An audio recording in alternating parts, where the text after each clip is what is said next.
सास के साथ सोने वाली बहू। रजनी और अमर की शादी को अभी कुछ ही महीने हुए थे। अमर अपनी पत्नी रजनी से बहुत प्यार करता था। शुरू के कुछ दिन तो सब कुछ ठीक ठाक चलता रहा, लेकिन फिर छोटी छोटी बातों पर अमर और रजनी का झगड़ा होने लगा। अरे, तुमने फिर से गीला टॉवेल बेड पर डाल दिया। कितनी बार तुमसे कहा है कि सारा बेड गीला हो जाता है। अरे गुस्सा क्यों कर रही हो? गलती हो गई मुझसे, अगली बार ध्यान रखूंगा। बस हर बार पर बस यही कह के चल देते हो। सारा दिन सफाई तो मुझे करनी पड़ती है ना। देखो रजनी, इस तरह नाराज मत हो। मैंने कहा ना, मैं ध्यान रखूंगा आगे से। और फिर रात के वक्त रजनी अपना बिस्तर उठाकर बेडरूम से बाहर जाने लगती है। अरे क्या हुआ रजनी? सुबह वाली बात पर अभी तक नाराज हो क्या? नहीं, ऐसी कोई बात नहीं है। तो फिर तुम अपना बिस्तर लेकर कहाँ जा रही हो? मैं मम्मी जी के कमरे में सोने जा रही हूँ। मम्मी जी अकेली है ना। अरे कैसी बात करती हो रजनी? शादी के बाद लड़कियां अपने पति के पास अपने बेडरूम में सोती हैं। सास के पास कौन सोता है? मैंने कहा ना, मेरा मन कर रहा है इसलिए मैं मम्मी जी के पास सोने जा रही हूँ। अरे रजनी, मेरी बात तो सुनो यार। मेरा भी तो मन करता है ना तुमसे प्यार करने का, तुम्हारे साथ रहने का। ऑफिस से थका हारा आया हूँ और तुम मम्मी जी के पास सोने जा रही हो। देखो, मुझे आज अपनी सास के पास सोने का मन है और मैं जा रही हूँ। इतना कहकर रजनी अपनी सास के साथ सोने के लिए उनके कमरे में चली जाती है। रजनी बेटा, तुम यहाँ? मम्मी जी, क्या मैं आपके पास सो सकती हूँ? हाँ हाँ बेटा, क्यों नहीं, क्यों नहीं, बिल्कुल सो सकती हो। लेकिन सब ठीक तो है ना? अमर के साथ झगड़ा हुआ है क्या? नहीं नहीं मम्मी जी, मैं रोज रोज इनके साथ उस कमरे में सोकर बोर हो चुकी हूँ। थोड़ा सा चेंज हो जाएगा इसलिए आपके पास सो जाती हूँ। आपको कोई एतराज हो तो बता दीजिए। अरे नहीं नहीं बेटा, ऐसी कोई बात नहीं, सो जाओ। और फिर अगले दिन। अमर बेटा, तुम्हारा रजनी के साथ कोई झगड़ा हुआ है क्या? नहीं तो मम्मी, ऐसे तो कोई बात नहीं है। क्यों, क्या हुआ?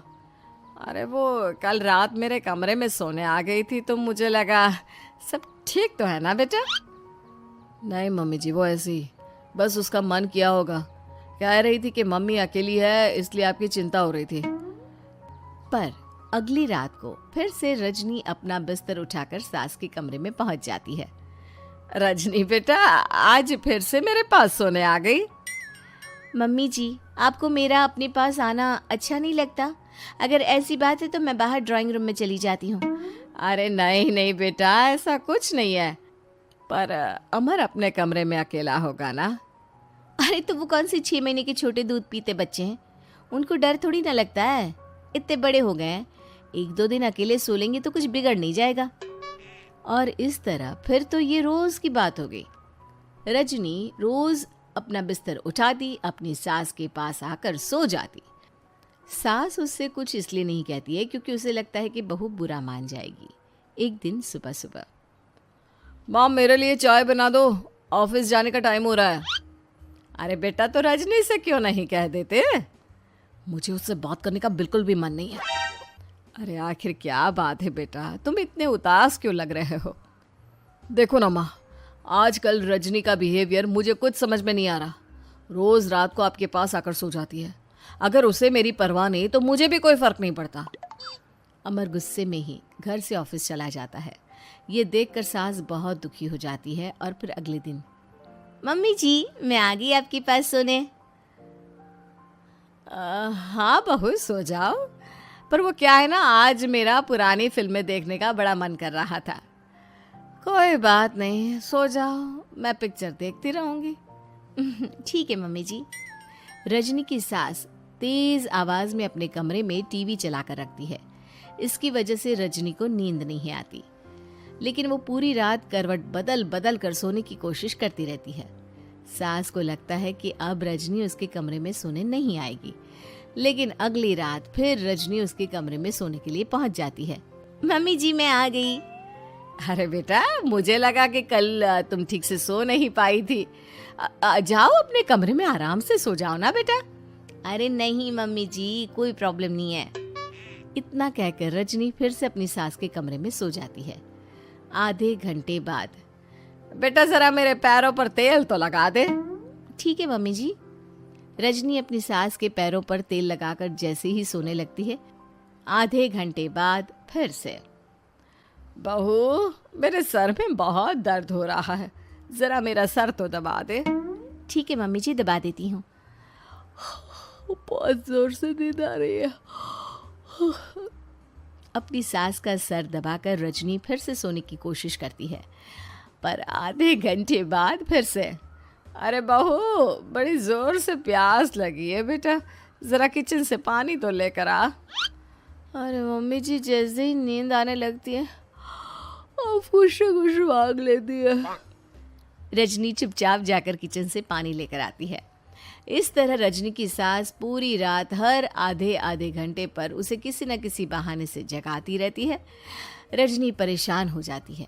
सास को लगता है कि इस बार वो उसके कमरे में सोने के लिए बिल्कुल नहीं आएगी, लेकिन अगली रात फिर से रजनी वहाँ पहुँच जाती है। मम्मी जी, आज मैंने आपकी दवाई, पानी सब कुछ लाकर रख दिया है। अब आप प्लीज़ चुपचाप सो जाइएगा और मुझे भी सोने दीजिएगा। देखिए, 2 रातों से ना मैं सो ही नहीं पाई हूँ। अच्छा ठीक है बेटा, सो जा। थोड़ी देर के बाद रजनी की सास बहुत ज़ोर ज़ोर से खर्राटे लेना शुरू करती है। खर्राटे इतने तेज़ होते हैं कि रजनी के कानों में दर्द होने लगता है। हे भगवान, मम्मी जी को क्या हो गया है? क्या करूँ, कहाँ जाऊँ मैं? परेशान होकर रजनी वापस अपने कमरे में जाती है। रजनी, आज तो बहुत दिनों के बाद अपने बेडरूम में सोने आई हो। आ जाओ। वैसे भी तुम्हारे बिना मेरा मन नहीं लगता। क्या करती, तुम्हारी मम्मी के खर्राटों ने तो मेरी नींद उड़ा कर रखी है। अब मुझे यहीं पर सोना पड़ेगा। अगली सुबह। अरे रजनी बेटा, रात को कहाँ चली गई थी? मैं तुम्हें कितना ढूंढ रही थी, मैं तो डर ही गई थी। मेरी बहू न जाने कहाँ चली गई। कहाँ जाती मम्मी जी, अपने कमरे में गई थी। और आजकल ना आप मुझे जानबूझकर बहुत परेशान करती हैं। अगर मुझसे कोई गलती हो गई हो तो सीधे सीधे क्यों नहीं कह रही हैं? 3 रात हो गई है, मुझे ठीक से नींद भी नहीं आती। रजनी, ऐसे क्यों बात कर रही हो? मम्मी ने क्या कर दिया? आप अपनी मम्मी से क्यों नहीं पूछते? मैं बहू हूँ तो क्या इसका मतलब ये है कि दिन भर काम करो और रात में भी चैन से ना सो? रजनी बेटा, बड़ी नादान हो। इसीलिए तो जानबूझकर मैं ये सब कर रही थी, ताकि तुम अपने पति के पास जाकर अपने बेडरूम में सो जाओ। शादी को सिर्फ 6 महीने हुए हैं और तुमने मेरे कमरे में आकर सोना शुरू कर दिया। यह तुम्हारी शादीशुदा जिंदगी के लिए अच्छी बात थोड़ी ना है बेटा। मम्मी, तो क्या आपने जानबूझकर ये सब किया था रजनी को समझाने के लिए? अरे तो और क्या करती? दुनिया की पहली बहू है ये, जो पति को छोड़कर सास के साथ सोने चली थी। इसीलिए मुझे इसके लिए थोड़ा बुरा बनना पड़ा।